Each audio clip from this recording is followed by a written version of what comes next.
Saya tahu sebentar lagi akan mati juga gitu. Jadi apa yang patut disombongkan, apa yang patut dipertontonkan di hadapan banyak orang, apa yang patut ditinggikan. Jabatanmu, popularitasmu, kekayaanmu, sekejap mata Allah cabut dan kamu mati juga gitu.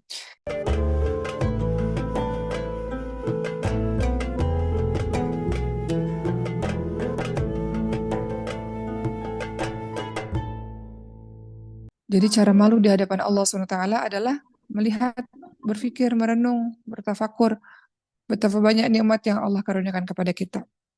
Kedua, gimana caranya supaya kita bisa malu kepada Allah SWT? Supaya jadi hamba yang tahu diri gitu. Saya tahu sebentar lagi akan mati juga gitu.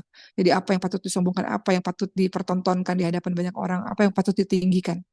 Jabatanmu, popularitasmu, kekayaanmu, sekejap mata Allah cabut dan kamu mati juga gitu.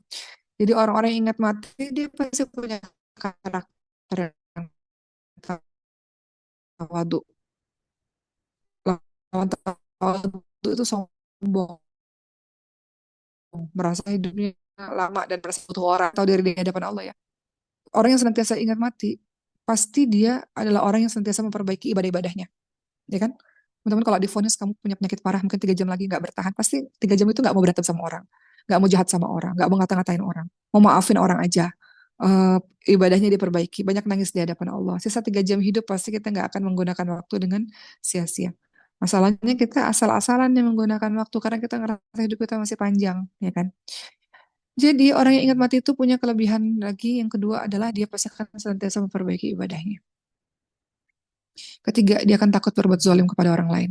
Karena dia ingat mati. Sebentar lagi akan mati. Nggak ada waktu untuk berbuat zalim kepada orang lain. Jadi ingat mati adalah salah satu juga cara supaya menjadi hamba-hamba yang tahu diri di hadapan Allah SWT. Allah sudah kasih semua nikmat. Allah nggak pernah ninggalin kita. Maka cara supaya kita tahu diri di hadapan Allah, punya rasa malu dan juga senantiasa ingat mati di hadapan Allah SWT. Eh, balik lagi ke hadis tadi ya. Tadi kita udah bahas rasa malu dan ingat mati. Mau balik sedikit tentang rasa malu tadi. Tadi bahas mengenai rasa malu di hadapan Allah SWT. Kita mundur lagi ke belakang sedikit ya. Ada yang mau tambahin? Rasa malu tadi kata Rasulullah SAW. Kalau kamu punya rasa malu, hendaklah dengan sebenar-benar malu. Yaitu dengan tadi apa? Menjaga kepala dengan apa yang ada padanya. Maksudnya apa? Menjaga kepala dengan apa yang ada padanya. Mau tambahin dikit ya, maaf ya. Di kepala ini kan terdapat indera penglihatan, ya kan? Di kepala ini kan terdapat indera pendengaran. Di kepala ini terdapat indera penciuman, indera lisan, ya kan? Kepala ini juga menyimpan berbagai macam ambisi dan keinginan. Kalau orang merasa malu kepada Allah, maka dia akan menjaga hasrat keinginan semua organ yang ada di kepalanya.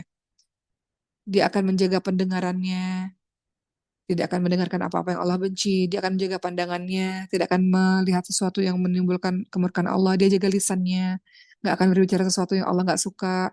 Semua itu dia lakukan dalam rangka malu kepada Allah Subhanahu Wa Taala. Tadi Uma juga bacakan hadis tadi, termasuk malu kepada Allah itu menjaga perut dari apa yang dikandungnya. Apa itu?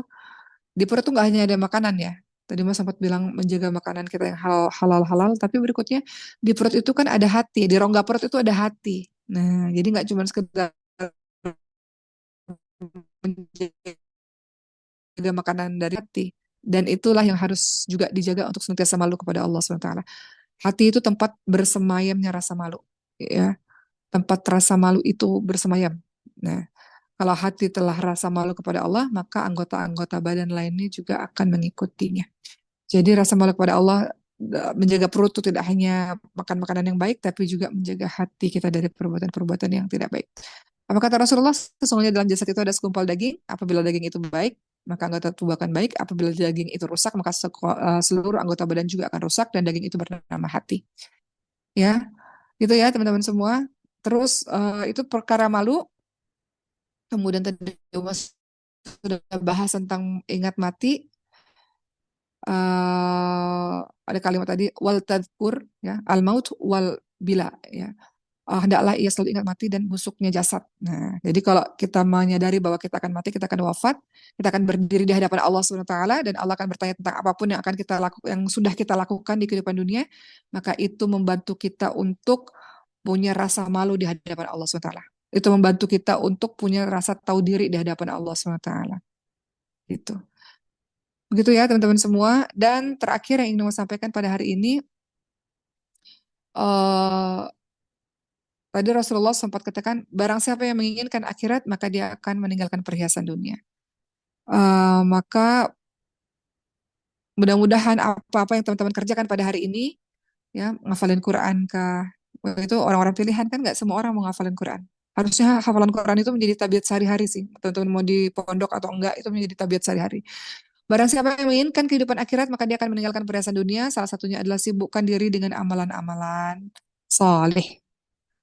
Walaupun kita sibuk dengan perkara-perkara dunia, tapi ada waktu sejam, 2 jam, 3 jam misalnya, untuk fokus kepada hubungan kita dengan Allah Subhanahu wa Ta'ala dan berbuat hal-hal baik gitu ya. Teman-teman lihat dalam surah Al-Isra ayat 19, kata Allah SWT, dan barang siapa yang menghendaki kehidupan akhirat dan berusaha ke arah itu dengan sungguh-sungguh, sedang dia adalah orang beriman, maka mereka itu adalah orang yang usahanya dibalas dengan baik oleh Allah SWT. Jadi,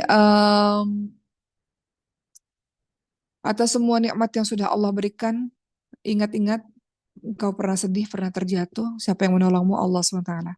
Engkau pernah tergelincir dalam perbuatan dosa, siapa yang menutup aib-aibmu? Allah SWT. Engkau dicintai oleh seluruh makhluk, dihormati oleh seluruh makhluk, siapa yang buat engkau dicintai? Allah SWT. Ketika engkau dalam keadaan sedih luar biasa, mungkin tidak ada orang lain yang bisa bantu, siapa yang bantu dirimu adalah Allah SWT.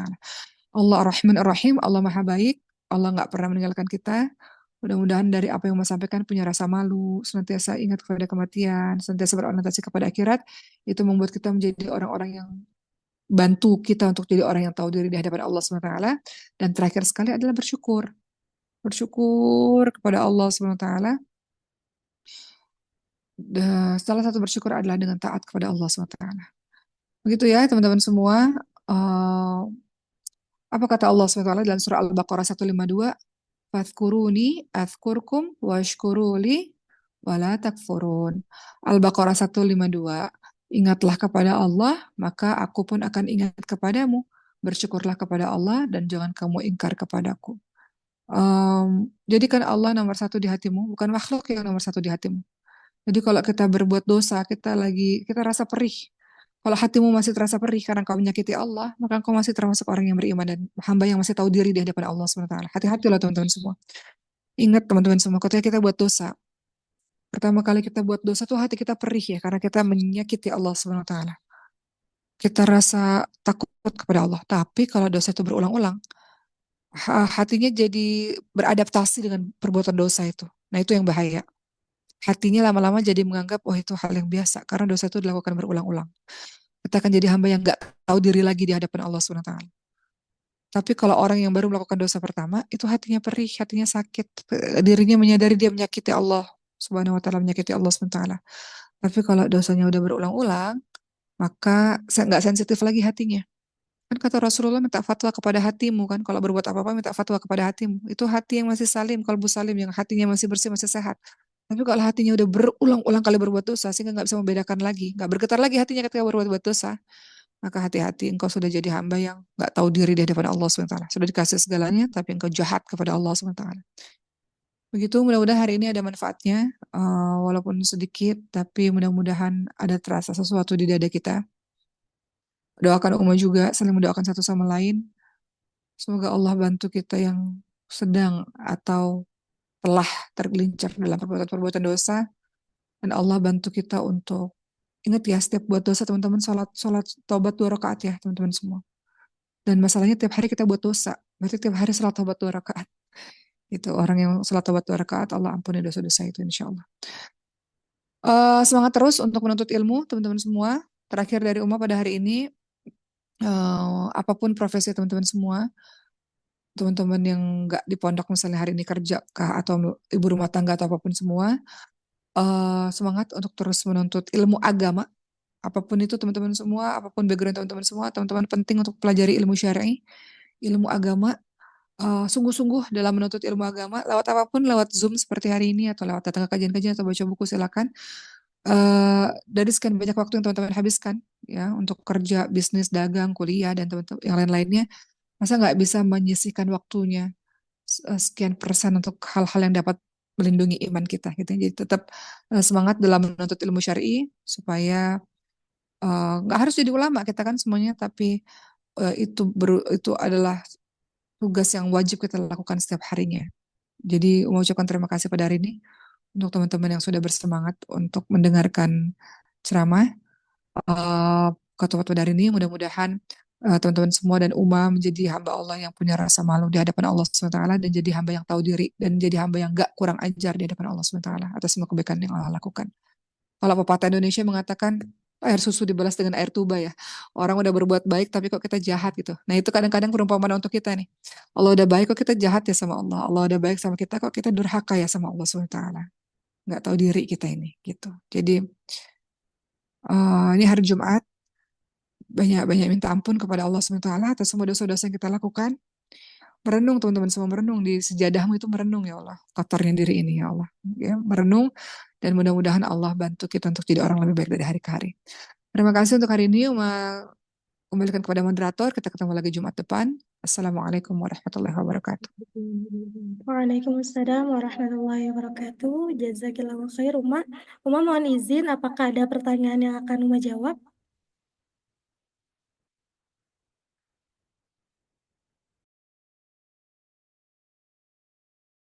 Uma ke mute suaranya. Pertanyaannya di chat apa langsung bertanya? Di chat Uma, sudah kami pilihkan Oke, atau mau Uma yang jawab langsung? boleh Uma pilih dulu sebentar ya.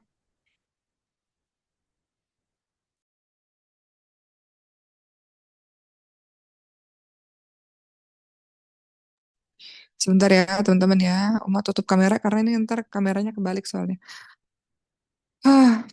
Pertanyaannya banyak, cuma Uma pilih satu. Ken Dini, bagaimana merasakan Allah mencintai kita agar dekat dengan Allah? Oke, oke. Bagaimana merasakan Allah cinta kepada kita? Kenapa nggak terasa? Ada satu film, mungkin teman-teman udah pernah lihat film ini ya, karena viral di sosial media.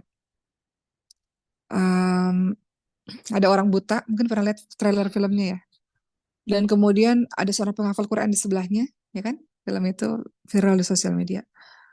Kemudian orang yang di sebelahnya yang tidak buta ini, dia mengatakan gini pada orang buta ini, kok saya nggak pernah ngerasain kasih sayang Allah ya? Katanya gitu. Saya ini udah berbuat baik loh seumur hidup saya. Saya ngafalin Quran seumur hidup saya. Tapi kok saya nggak pernah ngerasain kasih sayang Allah kepada saya. Malah Allah ngasih saya ujian bertubi-tubi, nggak berhenti-berhenti. Belum selesai ujian satu, datang lagi ujian berikutnya. Saya nggak ngerasain sama sekali kasih sayang Allah SWT. Gitu. Terus kata si orang buta itu apa?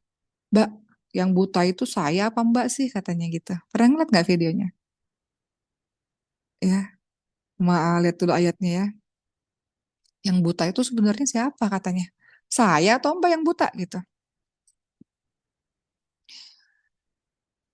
Saya aja yang buta, saya tahu kok. Kan Allah yang ciptain saya, kata yang buta ini kan. Ya suka-suka Allah lah, mau ngasih saya apapun gitu. Saya kan ciptaannya Allah, suka-suka Allah. Jangan-jangan mbak kalian buta, bukan saya gitu. Kemudian orang ini mengatakan surah Al-Hajj ayat 46. Sesungguhnya bukanlah mata itu yang buta, tapi yang buta itu ialah hati yang berada dalam dada. Ya, hati kita buta dalam menghayati dan memahami kasih sayang Allah SWT.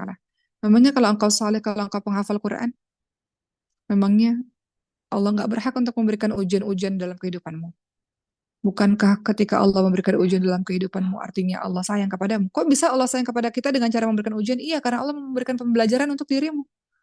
Kalau engkau dikasih kaya terus, dikasih sehat terus, dikasih happy terus, engkau nggak akan nangis di hadapan Allah, merintih, menundukkan kepalamu, bersujud lama, nggak akan. Kalau engkau dikasih bahagia terus, nggak akan tuh namanya bangun sepertiga malam sholat dengan merintih, menangis terseduh-seduh, berjam-jam atau berlama-lama kepala kita ini sujud, nggak akan ada kayak gitu. Kalau dikasih kaya terus, happy terus, bahagia terus, kita ngerasa semuanya jadi mudah diraih, gampang, nggak menghargai pemberian dari Allah SWT.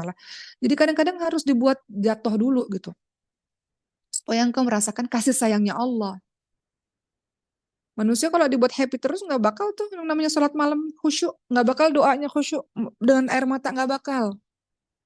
Tapi kalau orang dikasih ujian dari Allah SWT, sholatnya lebih khusyuk, doanya lebih dalam, sujudnya lebih lama, gitu. Jadi kalau ada pertanyaan gimana rasanya merasakan kasih sayang Allah, coba jujur tanya pada diri sendiri. Dalam surah Al-Hajj ayat 46, sesungguhnya bukanlah mata itu yang buta, tapi hati itu yang buta. Hatimu yang berada dalam dada itu yang buta. Kemana aja selama ini? Sampai nggak merasakan kasih sayang Allah SWT. Wajar Allah katakan fabi ayyi ala rabbikum tukadziban, nikmat yang mana lagi yang kau dustakan. Hal sekecil apapun, kenapa nggak bersyukur kepada Allah SWT? Hal sekecil apapun, kenapa? Mungkin karena hidupmu bahagia terus. Tapi sebentar lagi engkau akan sedih. Allah akan buat engkau sedih. Allah akan buat engkau jatuh. Allah akan buat engkau merasakan kehilangan, kekurangan. Karena janji Allah begitu. Surah Al-Baqarah 155 sampai 153 sampai 155 teman-teman lihat. Atau 157 teman-teman lihat Al-Baqarah. Wal nabluwannakum bisyai'in minal khaufi wal ju'i wa naqsin minal amwali wal anfusi wat thamarati wa basyiris sabirin. Kata Allah, Allah akan uji engkau dengan minal khauf, ketakutan. Engkau harus takut dalam hidupmu. Allah akan uji engkau dengan kehilangan. Ada orang yang kau cintai, kehilangan. Atau engkau akan Allah uji dengan kekurangan. Pasti, supaya engkau menyadari kasih sayang Allah. Gitu. Gimana caranya merasakan kasih sayang Allah? Dari waktu 24 jam. Di tengah hiruk pikuk dan keramaianmu itu. Menyepi, menyendiri, merenung. Ambil sejadahnya, merenung seorang diri. Zikir, ingat Allah, dan zikir. Ingat-ingat lagi. Semua nikmat yang sudah Allah berikan kepadamu. Semuanya, semuanya. Kalau engkau tidak bisa mensyukuri hal-hal kecil, bagaimana engkau bisa mensyukuri hal-hal yang besar? Siapa yang menolongmu ketika engkau takut? Siapa yang menyembuhkan dirimu ketika engkau sakit? Siapa yang menyelamatkan dirimu ketika orang jahat, orang lain, makhluk lain jahat kepadamu? Allah. Siapa yang tidak pernah mengkhianatimu? Allah. Orang lain mengkhianati kita, menyakiti kita. Gitulah teman-teman semuanya. Jadi, cara mensyukuri nikmat Allah SWT, cara menyadari kasih sayang Allah SWT, ambil waktu menyepi, menyendiri seorang diri. Hanya berdua saja sama Allah, dan recall lagi, kembali lagi ingat apa yang sudah Allah lakukan kepada dirimu sejauh ini. Pertolongan apa yang sudah engkau rasakan sejauh ini. Kalau engkau ngasih nggak juga merasakannya, jangan-jangan seperti yang disebutkan surah Al-Hajj ayat 46. Sesungguhnya bukan mata itu yang buta, tapi yang buta itu adalah hati yang berada dalam dada. Maka tangisi kebutaan hatimu itu. Kenapa nggak peka dengan semua kasih sayang Allah SWT. Wallahu alam. Mudah-mudahan kata-kata Uma ini bisa menyadarkan diri kita ya. Bahwa kadang-kadang kita lupa dengan kebaikan yang sudah Allah berikan. Mudah-mudahan Allah ampuni kita dan Allah terus bersama kita. Kita mati kalau nggak sama Allah kan teman-teman semua. Gimana mau melanjutkan kehidupan yang susah payah ini tanpa Allah SWT. Kita mati tanpa Allah. Dan kita tetap akan hidup, bisa menjalani hidup ini dengan baik dengan Allah SWT. Begitu, sekian dari terima kasih. Mau kembalikan lagi kepada moderator.